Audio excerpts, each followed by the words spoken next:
What you doing? I'm working on reversing the barrel twist right now. Yeah, about that. You know, the Sonoran Desert Institute can get you an associate's degree in firearms technology. You should check them out, man. They know what they're doing. No, I'm good. I already know everything. Learned it on YouTube. All right, well, hey, I'll leave you to it. Looks good. Looks good. Oh, look at that.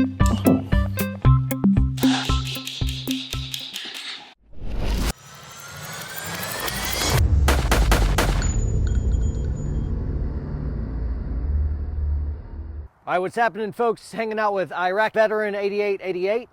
These guys are awesome. Make sure you're following them. What we're doing today is having a little gunfight. Sound good, guys? No. Gunfights are great. You're gonna kill it, man. It's gonna be good. It's gonna be good. Hey, this is where we really test what we do on the flat range, see if it works in real life.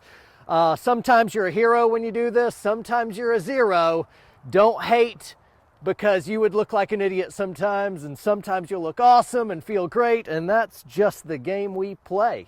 Cool? So I've got some teaching points for this. We'll also do an after-action review, and we'll compare this to what they do on a flat range without a living person shooting back at them. So we've already done our robust safety checks, 3 different safety checks, and we're good to fight. So guys, you all ready to go? Let's do it. So. They hurt, so I'm that's ready. why Chad's a little nervous. Motivated! UTM, it kind of hurts. So I don't it's like gonna be pain. good. Oh, it's gonna be good. All right, guys, mask up. Let's go. All right, very good. Let's go to our starting point. All right, hang on here. This reminds me of the paintball days, boy. Yep, I got my ass whooped by you. All right, where are we going? Right here. Good to go? All right, good. Feet right here. Feet right here, face each other. Let's reach out and touch fingers. When I say fight, whatever you think is best, do that. Now, the reason I have you go fingers to fingers is to screw with you mentally. My glasses are fogging up. Fight!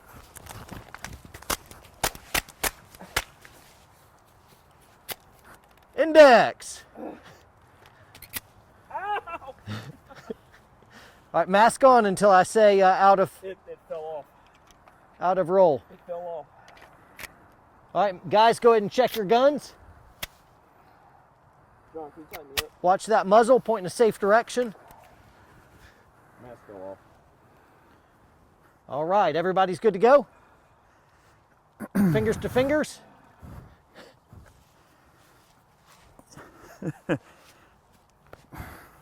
I love force on force because you get to see what works and what doesn't, but trying stuff is a good thing. Fight! Ceasefire! Ceasefire! Holster. All right, who got hit on that? Both of them. Everybody, you got lit up. So Yeah. if this had been a fight, who would have died? Both of us. You both die. Are you happy with that? No. Are you happy with that? All right, come on back to center. You gonna do something different? What the hell are you supposed to do? Well, that's a good question. Come on, center. I got hit in the hand. Figure out how to kill them without getting killed. Fingers to fingers. Your mic is all hanging out. I know. Tactical Fingers to advantage. fingers. All right, fingers to fingers. Let's change it up a little bit. Drop your hands. Drop Face your the hands. other direction. Oh, really? Yeah, face the other direction. Look over your shoulder at the other guy. Oh, you see a threat. Fight! Ceasefire! Ceasefire! None of those have been leaking. I got hit in the arm twice. Very good. Holster up. I'm about out of ammo. Gun in a safe direction and holster. Holster. All clear? Clear. Come on into frame, guys. All right. Can we unmask here? Yeah. See anything. That'll definitely make you take it a little seriously, won't it? Yeah. So anyway, we're going to talk about that. Let's head inside. All right. I didn't follow the rules. All right, guys. So what did you think? I think it hurts. Yeah, it's super Good way to train. not fun to get shot with this. Where's the carnage? Let me see it. Yeah, so look, I got Nice whelp there on my arm. Yeah. I actually got shot in the arm and hand quite a bit. Yeah. And I guess because you're drop your gun. right. Very good. So when you play with force-on-force stuff, hey, no egos, guys. Everybody gets shot. I, as the instructor, get shot. A lot of times I walk into a room and somebody's like, "Wow!" and then they shoot me. I'm like, "Non-combatant, way to murder me. Thank you." Or I'll jump in and be like, "Man, I'm tired of watching. I want to play." And so I get in there. But everybody gets shot. Our Tier 1 operators wear body armor because if you want to play gunfight stuff, you may get lit up, right? So no egos on this. And you guys watching, try it and see how awesome you are. Everyone in their head, you're like, well, I'd just do a gainer and then pop, shoot him 4 times, John Wick it all. And I'm like, dude, John Wick can't do what John Wick is doing. I'm like, it's a movie. I'm like, man, in real life, if you script it all out and you're like, I'm going to do such and such. And then in real life, you're kind of like, Murphy's Law kicks in. dude, right?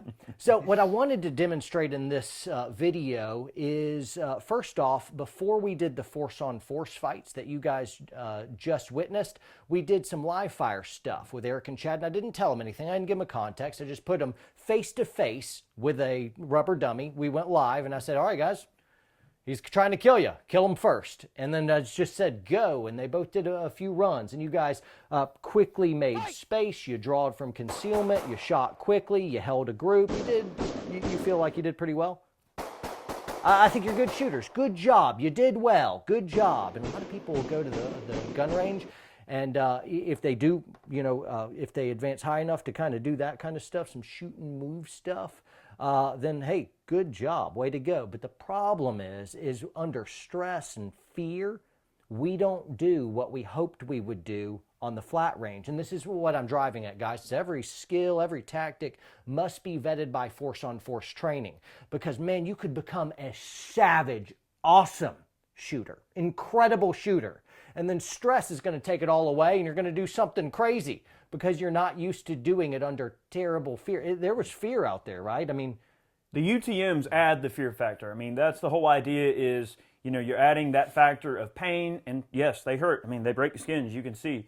So you're adding that factor of pain, and yes, it does add an added amount of adrenaline, and especially, I think when you're finger to finger and you're close enough where you're looking the other person in the eye, and any minute that instructor's about to say, all right, shoot each other. And Eric's going to try to kill me. It's pretty intense. right. And right there, what I'm trying to do is kind of get you amped up a little bit. Real fights, man, if you ever get in a real fight, they are super scary if you have time to process. Sometimes you just react, and sometimes it's just, holy cow, just fear, dread, and then you got to overcome that. And man, people do really goofy stuff. You make erratic decisions. You have all kinds of sympathetic nervous system responses as visual narrowing, auditory exclusion, memory loss, tunnel vision. I mean, just all kinds of these factors. And to just be able to smoothly do what you wished you would have done and planned out in advance is a very, very tall order. And people don't understand that. So what it means is you got to train in force-on-force fighting, inoculate yourself to the negative effects of stress and fear and stuff. But I wanted to kind of go over that with you guys. Let's walk through some of the fights. Is that cool? Yeah, please. Yeah, all right. So the very first fight, how'd that go? What happened? I decided to rush Eric. I'm like, I'm just going to rush him and keep him from getting his gun, and I'll get mine out and I'll shoot him. Which I like that because it's aggressive. and it took me by surprise. I had no idea he was going to do that. Right, but Eric Bad idea. ended up backing up, so you couldn't quite get to his gun. And the rule was guys don't touch each other. But I'm a rule breaker. you broke my rule. Habitual. But I was like, oh, it's aggressive and I like it. He just, but you got lit up for it, didn't you? lit up. Yeah, so that was a gamble and you died. Yep. What if Eric hadn't have broke distance and gone back?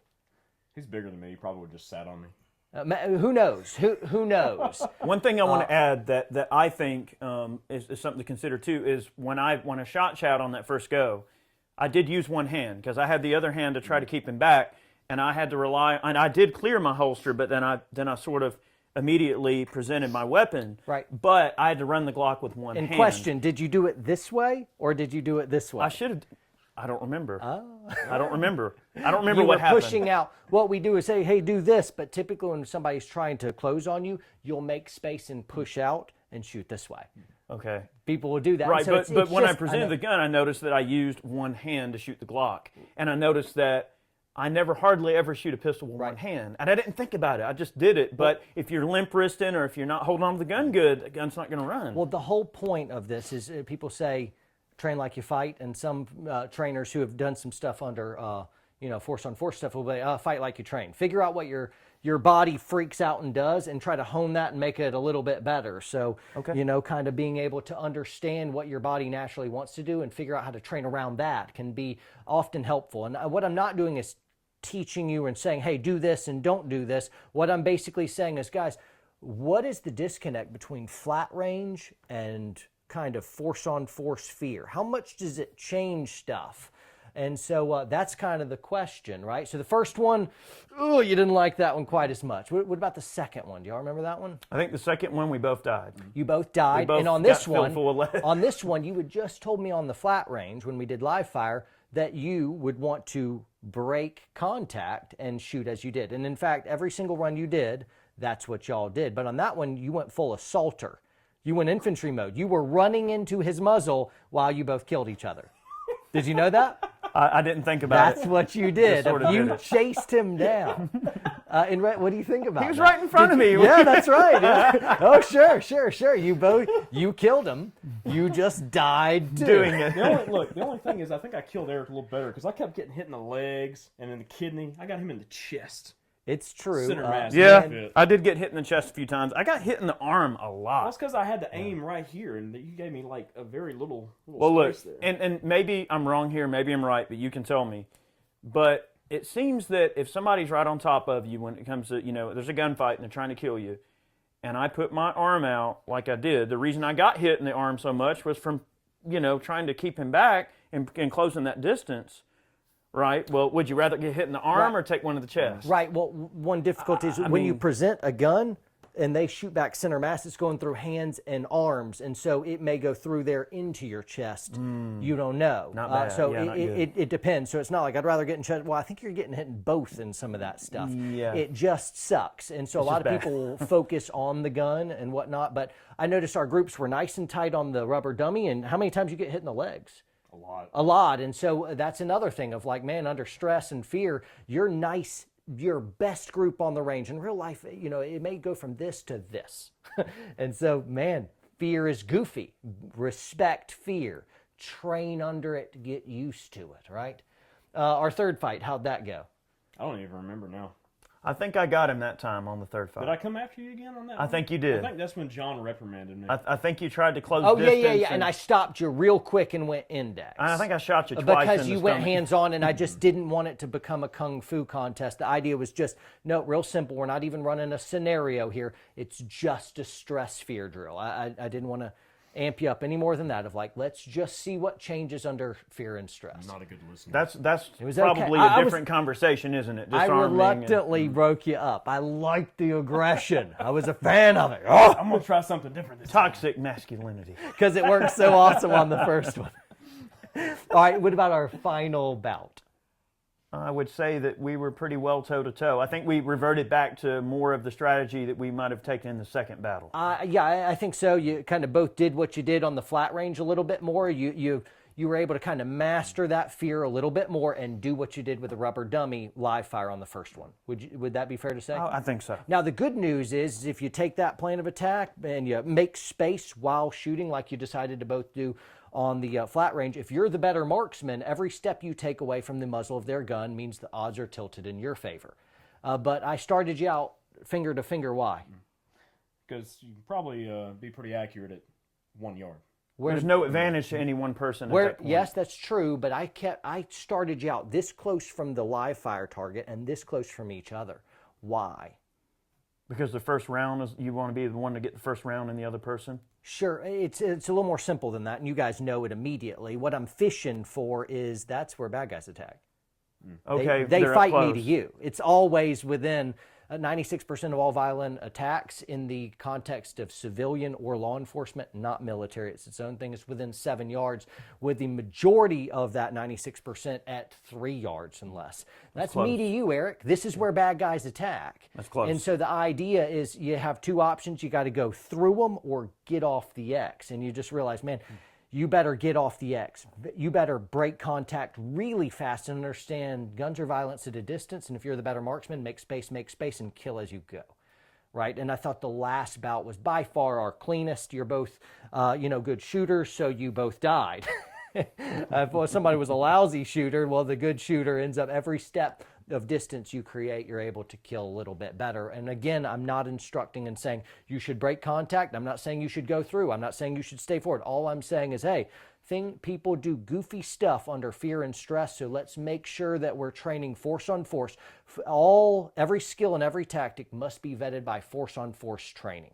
Otherwise, we can fall into this range fiction where we say, all right, and we're just slaying on a range, and we fall under the false presumption that we're good gunfighters because we can slay targets. Man, stuff changes under fear and stress. And though you're an amazing shooter on the flat range, that may, but probably won't, immediately factor into the very first moments of a gunfight in real life. Now, the good news is if you've gotten all that and you can slay on a flat range, it's not nearly as hard of a thing to import that into a real fighting. You just need to do a lot in force-on-force training to make make sure you're inoculating yourself to the adverse effects of stress and fear. It's not going to automatically happen. You're not going to rise to the level or rise to occasion. And I'd also say competition stress is different than fear stress. Though competition stress is definitely helpful. It's definitely helpful. It is not the same of, oh my God, I'm going to die, that's different. Anyway, you guys did awesome. And to be able to publicly kind of come out and be like, hey, you know what? I'm on a journey. Guys, guess what? I'm on a journey too. When I fight people force on force and I jump in and fight my students too, I die too. I just die less, but I die. That's but you learn. I learn. So I just released I'm about to release videos where I did some force on force stuff, and I killed and I was killed. And that's what training is. That's okay. So anyway, guys, you guys got anything to add? Anything to... It wasn't as bad as I thought it would be. You did great. You learned, you grew, you did fantastic. Yeah, that's good. Yeah, UTMs are great. I think that's a wonderful training tool. And, I've shot my share of, I've done paintball before, I've done airsoft, I've used blue guns in the military. I've been shot by a 240 Bravo blue gun, which was crazy. And, when those things are whizzing by, it definitely makes you think, and it kind of puts your mind in a different area. And there is that sense of urgency. So I'd strongly recommend anybody who's never done UTM training to certainly give it a shot. Get with somebody that's great with it, like John, and do it, because it really will change the way you think about gunplay, and and give you a little dose of reality. Yeah, I do this in my Pistol 3 class. I teach Pistol 3. This is part of it as we do a Wild West duel. This is what I call my Wild West duel. It's not as much of a scenario. It's just, hey, let's play with some stress and see what happens. And then we start moving them into actual kind of scenario-based force-on-force encounters. So that's pretty fun. And then we do a lot of UTM, like force-on-force stuff like this in my one-man room clearing class as well. But every skill, every tactic must be vetted by force-on-force training. Guys, IraqVeteran8888, these are cool dudes. I really like them. So anyway, make sure you follow them. I'll put their link below in the description. Train hard, train smart. We'll see you next time, guys.